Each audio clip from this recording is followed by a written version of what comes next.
Wildcard Sunday. Wild would be an understatement for the Bills and the Oilers. There must have been a full moon out. How else could you explain an insurmountable lead, followed by an impossible rally, engineered by the architect of comeback? It left everyone in shock. The hard-nosed Saints ran into the hard-nosed Eagles, each trying to hit them with their best shot. And then there were 8 next on NFL Primetime.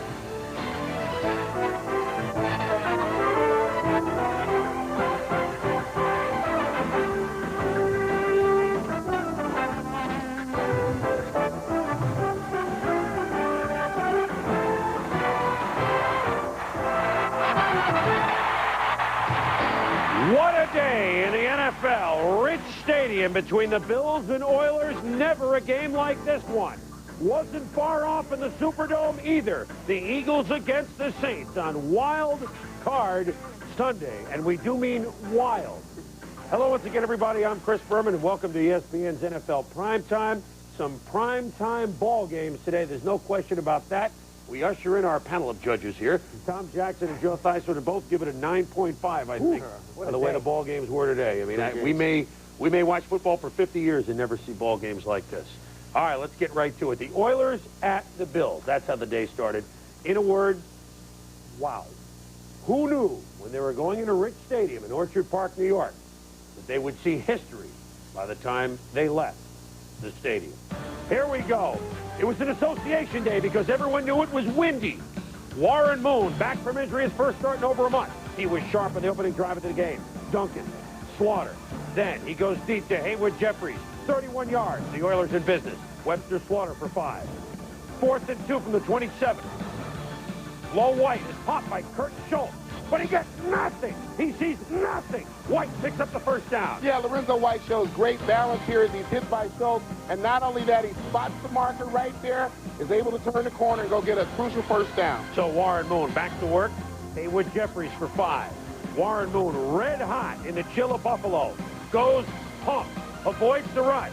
Fires to Jeffries. 7-0 the Oilers. We move to the second quarter with the Oilers with the wind at their back. Moon.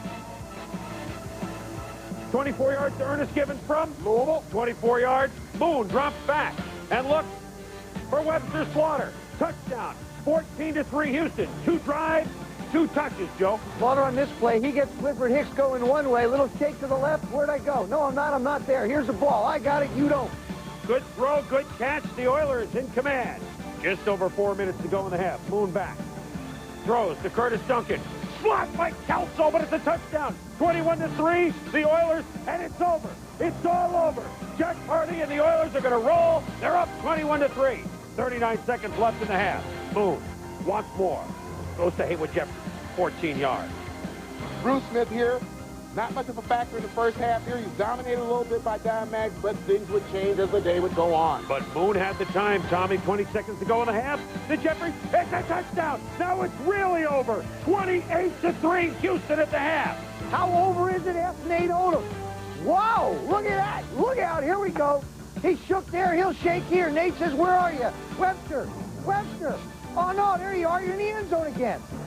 Say who is shaking, Joe, at the half. Look at these numbers for Warren Moon. 19 of 22 for 218 yards, 4 TDs at the half.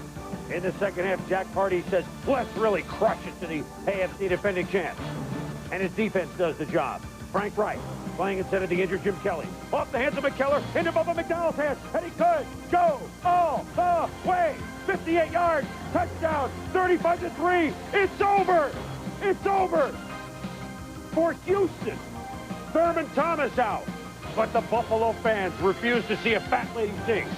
Who wants to see her sing anyway? Right. Goes to work. To Pete Metzelaar. The tip, the slide. Down to the 25-yard line. Then on 3rd and 15, 16 yards to Andre Reed for the first down. Several plays later, Thomas out. You saw Kenneth Davis. Rumbles down to the 2-yard line. Then number 51, Jim Richard, pulls out from the guard spot with the block. Davis to the corner, 35-10, but they really have no shot. Marv Levy says, well, let's have fun. It's the onside kick. Christie kicks it. Rick Kraft, it's off his hands, and Christie, the kicker, falls on it. Buffalo in business, but Jack Hardy not worried. What the heck, you got a big lead. Right. To Don, beep, beep, beep, beep, beep, beep, beep, beep, beep, down the sideline, touchdown, 35-17. Chris, the rule states that once you step out of bounds, you become ineligible as a receiver. Don Beebe here steps out, should have been ineligible. You can see the official looking the other way, doesn't spot it. Result is a touchdown if you don't see it. 35-17. 3 plays and out for the Oilers. A bad punt by Montgomery. Right. To Reed down the left sideline. It's 35-24. The Bills are down by 11. They feel they have a shot. On the ensuing Oilers possession. Second play. Here's one that Warren wanted back. The wobbler. Tipped off Slaughter, picked off by good old Henry Jones, number 20, the Pro Bowl center. Safety makes the pick. On this play, Webster would have been better off having it miss his hands, but he tries to make the play, and Henry takes it on, and Jack's still wondering. Warren wondering, no, this can't be. 4th and 5, down 11. Marv Levy says, go for the end zone. Wright delivers over the middle to Reed. It's 35-31. You've got to be kidding me. Rich Stadium in a frenzy. 4th quarter, Oilers at midfield. Picked off by number 54, Carlton Bailey. The INT stepping in front of Leonard Harris. Is this really happening? Well, the interception didn't go because Bruce Smith got called for a personal foul, but I thought it was borderline. He only took 1 step to move after he released the ball. So the Oilers get a break. They bring on Al Del Greco. Greg Montgomery, the punter. He can't handle the snap. Darryl Talley picks up the football, and look at him picking the ball up, number 56. He's rumbling, bumbling, stumbling, weaving, bobbing his way down toward the goalpost. Well, they would call it back, but the bad hold. Well, nothing wrong with the snap. A case of Montgomery missing the ball, and as our Joey T has told me, that's why they make quarterbacks do it. Right. So Montgomery couldn't hold, couldn't punt on the day. Bills, 5 minutes left. 3rd and 4. It's a draw play. Kenneth Davis cuts back inside, and he rakes it for 35 yards before Steve Jackson trips him up. Right. In a zone with Andre Reed. Looks for number 83. Fires. Reed behind Jackson. Touchdown! Buffalo leads 38-35. You cannot be serious. The Oilers have 3 minutes now, and they've got to try him out a comeback after they've been up by 32 points. Moon. Ever the gamer. To Webster Slaughter. Stops the clock. Moon. Duncan. Stops the clock. 4th and 4, minute 43 to go. Over the middle, complete to Webster Slaughter. 18 yards to the first down. 15 seconds to go. Al Del Greco on to try the 26-yard field goal. Montgomery gets it this time. It's right up the middle. Tied at 38. And we'll go to overtime, but the Oilers still stunned. They do win the coin toss. First possession. Moon. Picked off by Nate Odoms. And the Bills are in business, Tommy. Yeah, and you watch on the replay here, after we finish watching Nate run the ball, a little bit of holding on Ernest Givens right there by Talley. Just enough to throw him off stride and allow the ball to go through for the INT. And then Steve Christie nails it. Nails it. The 32-yard field goal. The greatest comeback in the history of the National Football League. In the regular season or the playoffs. A stunned Warren Moon can only wonder, why me? The Bills never have a group of men work so hard for a 3-hour bus ride to Pittsburgh. Buffalo beat Houston 41-38 in overtime in a game that will be remembered throughout the ages. At halftime, Gail Gilbert, the backup in this game, quarterback to Frank Reich, said, Frank, you've done this before in college.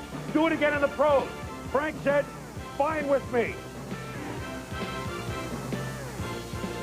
We don't have any quitters on this team. And the guys on the team were just so encouraging, kept me up when it could have been real easy to get down, especially after the interception to start the second half. But, you know, it was a very emotional, still is a very emotional time for me. Number one, we had to play for ourselves because we were getting embarrassed, and that's what we wanted to do. And obviously the crowd added a lot to it. Greatest game you ever been in? Absolutely. If there was any breakdown in any part of our football team that second half, we wouldn't have won the football game. And it took almost perfect execution on all 45 players out there in the second half to win, and that's what happened. You just have to continue to play one series at a time and hope that things turn out well. You just can't say, hey, we need 4 touchdowns or 5 touchdowns. You just take it one play at a time. I thought our pass rush, when we needed it the most, maybe wasn't as fierce as I would have liked, but their protection schemes, I think, helped them that way. If you're not executing properly on defense, maybe we'll get a play here, a play there, a touchdown here, a touchdown there. But when a team scores like 4 or 5 touchdowns in 7 minutes, I mean, you can't even chalk it up to our ineptness. You more have to chalk it up to them executing. So they really played well. So you really can't say no next year, you know. I don't know what's going on. It's as simple as that. We choked. We choked as a team. We choked as management. Everyone in this organization just choked. Here are the stark numbers.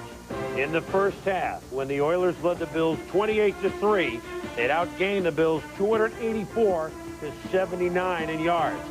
In the second half and the brief overtime, the Bills outscored the Oilers 38-10, 4 touchdowns in less than 7 minutes, and they gained almost 300 yards and allowed the Oilers only 145. 41-38 in overtime. And we all watched it. I'm still not sure that it happened. How did it happen? Well, I think certainly as you look at the beginning of the game and saw Jim Kelly out, Thurman Thomas out, you're looking at a situation where this team was looking to come back from a 32-point deficit without their 2-star offensive players. So other people had to step up. And Joe talked about that in a little bit. But I think if you're looking for a turning point, one key in this game, after the Bills scored their first touchdown, as a team, the Oilers had to know that you were going to get an onside kick. Watch their front 5 here as they start to retreat from the line. They're not even suspecting the fact that they might get an onside kick. Here, we'll take another look at it from another vantage point. Rick Graff here, you see him moving away from the line, then he comes back. By the time he comes back, it's a little too late. At that point now, you've got 17 points if you're the Bills after the touchdown that they score following that kickoff. Now the crowd gets in at that 12th man, and suddenly you start to believe we've got a chance to win this football game. Tommy, I also felt like there was clock management problems. I don't think the Houston Oilers can only look at their football players. I think they have to look at the entire staff as well. At the end of the game, when they were driving down for what turned out to be the tying field goal, it appeared to me that they were content to try for the field goal. They never really attempted to put the ball in the end zone. They didn't use any of the timeouts. They wound up finishing the game with a timeout or two. That's not very good. When you're trying to win a football game, you try and win it, not try and tie it. The other thing for the Buffalo Bills, where has Andre Reed been for the last 11 weeks? Right here in this game, Andre Reed finally gets into the ball game. And the one place Frank Reich does an excellent job of holding Robertson with his eyes, hits Reed in the end zone for the touchdown. 3 touchdowns, 8 receptions, 136 yards, and there's the number. 3 touchdowns today, 3 touchdowns all season, but only one in the last 11 weeks. That's what's happened. Andre Reed's finally a part of their offense again. And he will continue to be a part as they move on to play the Steelers. You got to wonder now, can the Houston Oilers ever recover from this? You heard Chris Dishman talk about it a little bit. I mean, this year alone was a bookend season for the Oilers. They blew their opening game. They were up 14-0 to the Steelers before losing. Blew leads at Denver, against Pittsburgh later, Miami, and of course today, the worst oil disaster since the Valdez. And this is a team that, you know, lost at, not even Exxon could bail them out of this. I mean, they lost at Denver in the playoffs last year. They lost against Pittsburgh in the playoffs in 1989.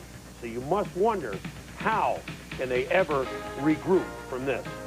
And, oh, by the way, we did get a call from the Buffalo locker room afterwards, and the whole team suggested that we call Frank Lloyd Reich, the architect of comebacks. He truly is, because he's already engineered or built the largest comeback in college history, leading Maryland from a 31-0 deficit against Miami in 1984 to a 42-40 win. And today now, he has done the largest comeback in professional football history. And this is a guy who now in his NFL career has started 7 games. Pretty good work with not a lot amount of time. All right. Next week, Buffalo now moves on to play Pittsburgh, a team they defeated at Buffalo earlier this year by 8 points. Then Sunday, you already know, it's Arnsparger against Shula, San Diego at Miami. That's the AFC playoff picture. As we go inside the number, biggest comeback ever? Well, it happened in 1980. San Francisco down 35-7 at home against New Orleans. Joe Montana, a young Joe, to Freddie Solomon, gets him back in the game. And then in overtime, the personable Ray Wersching, 36-yard field goal, and down 35-7, the Niners beat the Saints 38-35. That was the biggest comeback in the history of the NFL, 28 points, until today. The Bills, 32-point comeback, the best ever. Did someone say comeback? Well, maybe not 32 points. With the Eagles, had some comeback on their mind way down yonder in New Orleans. Stay with us.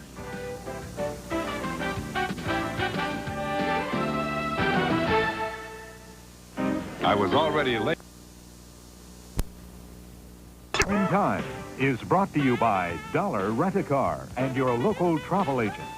And by Smooth Bush Beer and easy drinking Bush Lights. When we return, way down yonder in New Orleans, the Saints or Eagles, something had to give. Somebody had to win this playoff game. Stay with us. We'll tell you who.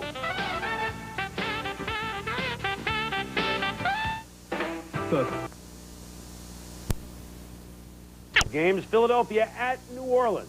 Two teams with head-knocking defenses trying to knock away their tag of being a perennial playoff loser. Two teams, though, that have a chance to go. How tough was this? Referee Dale Hamer, a cut on his head. The umpire got bowled over. Even Rich Kotite, the Eagles coach, had to have his wrist attended to. I tell you, it was tough. Saints opening drive, 3rd and 9. Bobby Hebert avoids the rush. The dump to Craig Hayward. And look at him rumbling, bumping for 24 yards. Same drive. Ironhead from the 1. Batters his way into the end zone. And the Saints lead it 7-0. Later in the first quarter, Randall Cunningham, his favorite target, Fred Barnett. The heave, the run, oh, a rainbow. And we're tied at 757-yard completion. Saints, they come back, though. A lot more offense in this game than most people expected. 3rd and 7. Hebert avoids trouble. The dump to Ironhead. Gains 15 yards, Joe. Does a real nice job here of what he rolls to his left, sees Haywood come across his face for the completion. Sets up a field goal, 10-7 Saints. Saints want more. Hebert threw for almost 200 yards in the first half. To Quinn Early, touchdown, 7 yards. The Saints are in control, 17-7. Second half, first drive for the Eagles. Randall Cunningham is hit by number 57, Ricky Jackson, and Wayne Martin recovers. And what made this play, Chris, is the speed with which Ricky Jackson got off the football. Antoine Davis never had a chance. Sets up another Morton Anderson field goal. It's 20-7 New Orleans.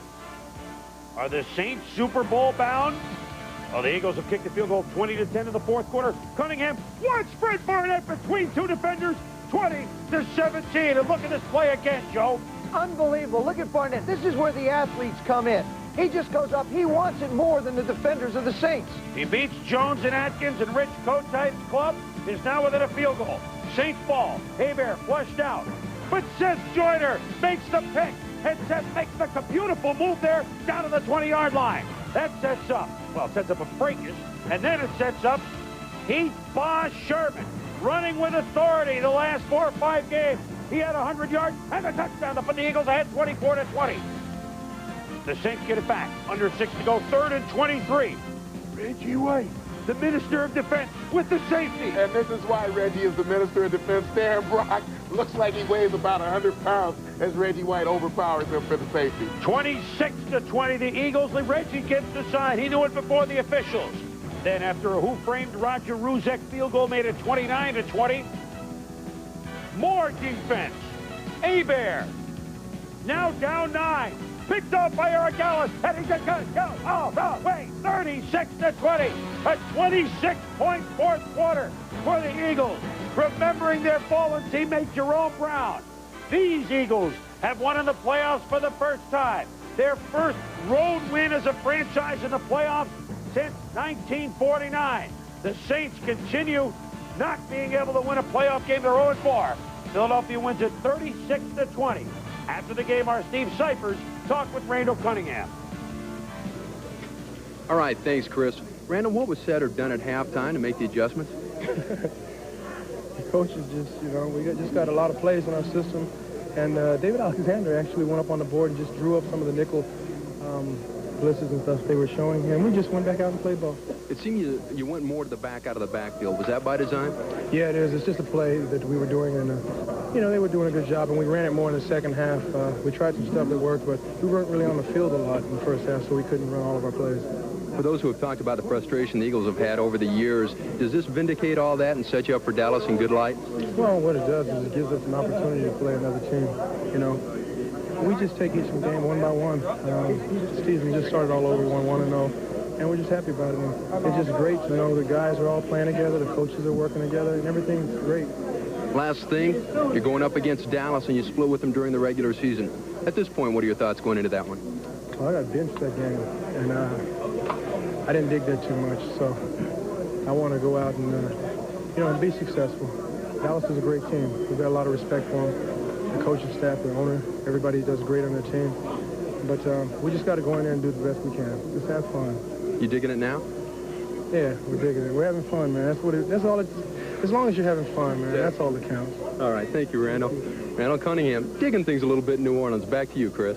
All right, Steve, thank you. So Randall's hat. He's back scrambling. He's having fun. And, Joe, you alluded to it in the highlights. The Eagles, they have some great athletes, and they all came up big. That's the whole thing. You got to have your big-time players make plays. Reggie White with the sack, of course, and the safety, but he put pressure. But Barnett and Randall Cunningham look sensational throwing the football. I'd be very surprised if he gets benched in this next game. Yeah, and Joe, on the other side of the ball, we talked about the fact that Bobby Hebert had to play a game where he didn't make the big mistakes. He made 3 of them in the second half, and they cost him. Well, they certainly did, and the Saints are still scratching their head. A nice 12-4 season, but the fourth quarter collapse. And a great win by the Eagles. So next week that sets up. We already knew on Saturday in the NFC, it's Washington at San Francisco. And on Sunday, Philadelphia, Dallas. Guess what? 3 teams in the NFC East and the 49ers. Isn't that always the way it is in the NFC? Seems that way. We mentioned the 26-point fourth quarter by the Eagles. The Bills had 28 in the third quarter. In playoffs, the Buffalo 28-point outburst is the most ever scored in a playoff game in the third quarter. The Eagles, the second most scored ever in a playoff game in the fourth quarter. The only one more, the sneaker game. The Giants had 27 against the Bears in the 34 NFL title game. We'll be back. People that first come to Subway are a little surprised. Cunningham with no shotgun his back. He's loading up. He's floating it deep. Leaping. And a great touchdown catch by Fred Barnett. Fred Barnett leaping into the end zone and making a circus catch. Back to throw. He looks. He throws. Touchdown. Andre Reed for the touchdown. The Bills have scored. They have scored to take the lead. It is bedlam. It is pandemonium. It is pandemonium. It is fantastic. He runs. He fires. It's intercepted by Joyner. Intercepted across the 30. He's over a man at the 25. And Joyner down the Saints 19. Got it backing down. He's got it up. And the kick is good. It's good with 12 seconds to play. And this one seems to be destined for overtime. 3rd and 1. Cunningham goes to Sherman. Takes the outside. He's got the first down. He's got the touchdown. Wright puts it down. The kick is on the way, and it is good.